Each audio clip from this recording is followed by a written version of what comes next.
en direction de la deuxième cascade des chutes du Carbet. Le chemin est très bien entretenu, très lisse, ce qui fait que c'est accessible aussi bien aux enfants qu'aux personnes âgées. Papa est derrière et prend son temps du coup. Alors, en fait, dans l'ordre, on atteint la deuxième chute.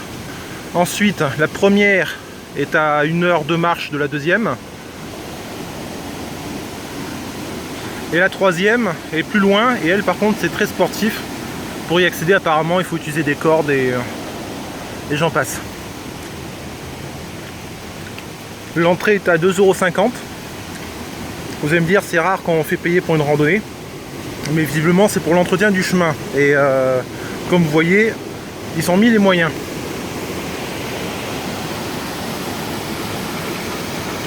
Alors, il commence à pleuvoir un petit peu.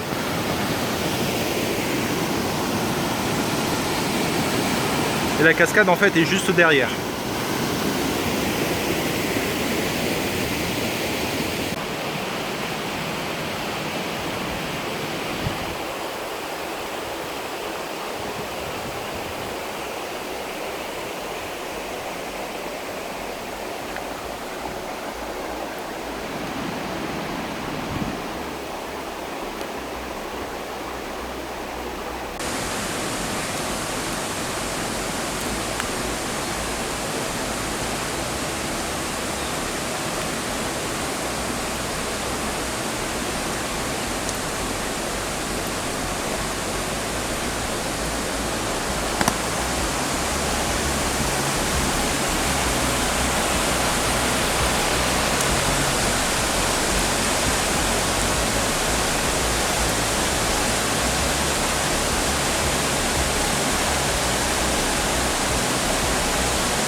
Bon, alors, autant la deuxième chute, c'est une véritable balade, autant l'accès à la première, putain, c'est sportif. Je vous montre un petit peu à quoi ressemble le chemin, et après je range l'appareil. Regardez.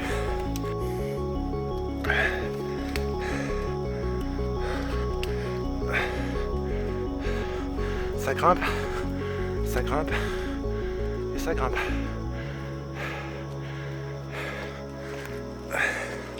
Avec ça, il fait 34 degrés lorsqu'on a regardé la dernière fois la température sur la voiture. C'est humide, je suis trempé. Pour changer, on va dire. Bon, allez, à tout à l'heure.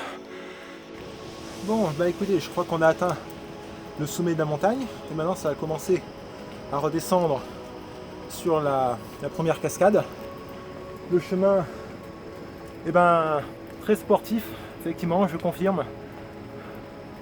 Je crois que si je dois serrer mon t-shirt, il va en sortir à peu près un demi-litre d'eau. Ici, entre le brouillard, les averses et compagnie, je vous dis pas. Donc je vais voir si je peux vous accompagner sans me casser la gueule en tenant l'appareil. Au moins encore un petit bout de chemin. Là ça va être plus facile car c'est de la redescente.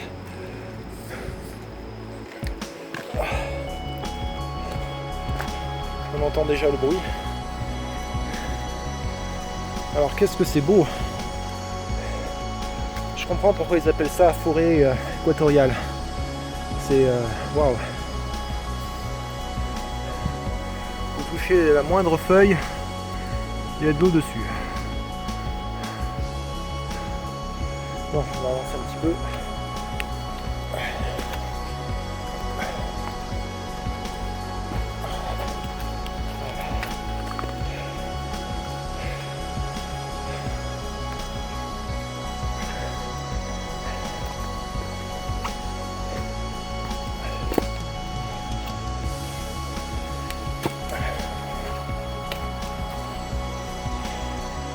Oh.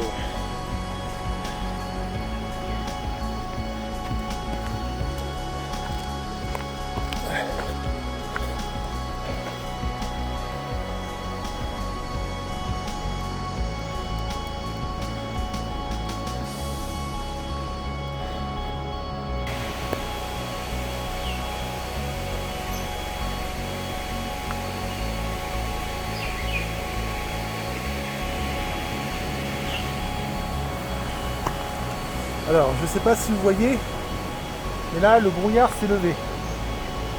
Enfin, s'est levé, du moins est tombé. C'est magnifique.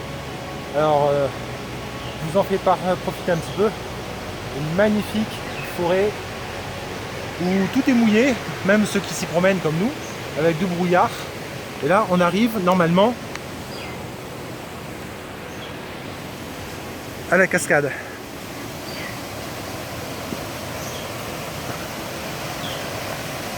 Ouais, c'est bien ça. Ah.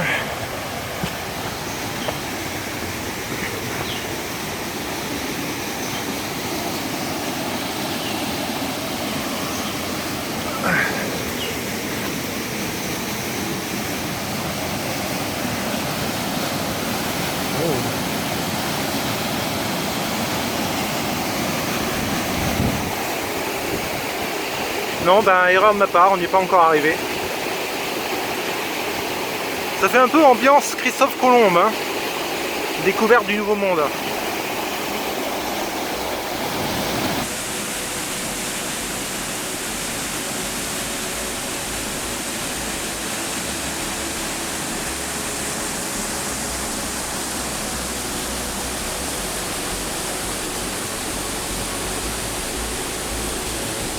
Ok.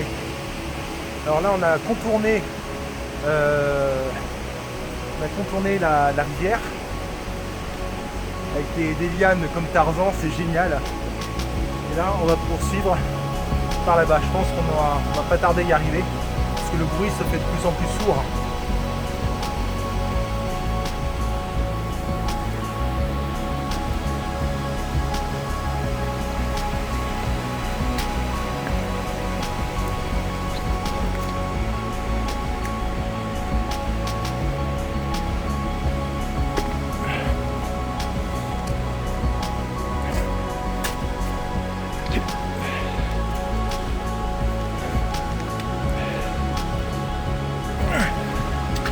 Ok. Oh.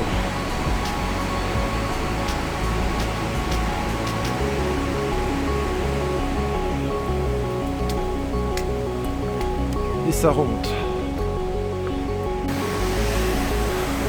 Bon, cette fois, ça y est, c'est la bonne.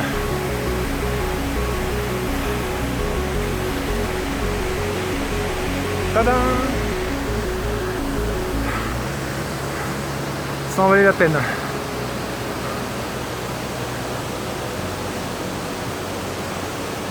Alors si on attend un peu, normalement, avec le brouillard, ça pourrait se dégager. Tout est très rapide d'une minute à l'autre. On peut prendre une baisse de pluie, comme on peut tout voir au niveau de la falaise. On va s'en approcher.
La vache! Le vent, l'humidité, je reste pas longtemps ici. Ah putain, je suis trempé. Ça y est. Ah, je l'étais déjà, mais alors là, c'est bon, j'ai pris ma douche. Ah. Heureusement pour moi, le Samsung S7 a un minimum d'étanchéité. Sinon, je crois que l'appareil aurait été foutu. Alors, maintenant, il s'agit de remonter.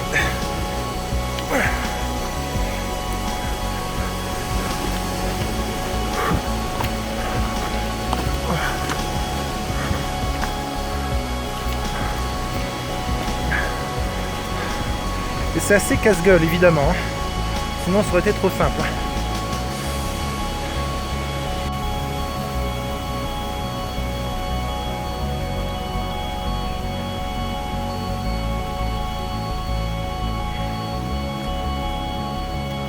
Le chemin pour le retour est agréable, essentiellement de la descente, quelques petites montées.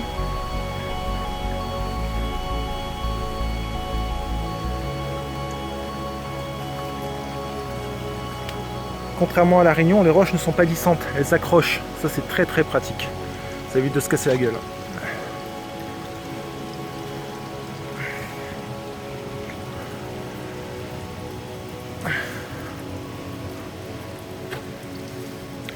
Évidemment, ça coule de partout, hein. Il y a des petits ruisseaux, des petites rivières dans tous les sens.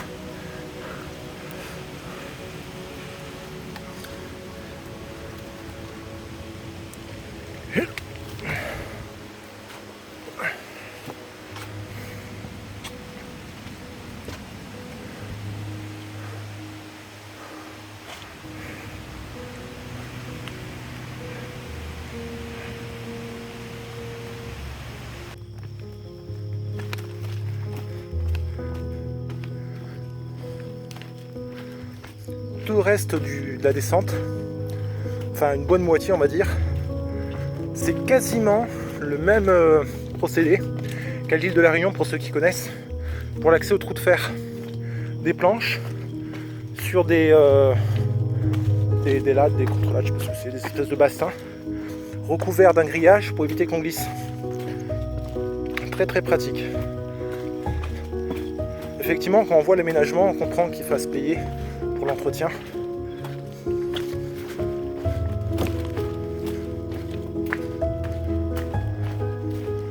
Ouais, c'est quasiment pareil. C'est vrai que même au niveau de la végétation, à part quelques points, ça ressemble à tout point à la forêt de Bébourg.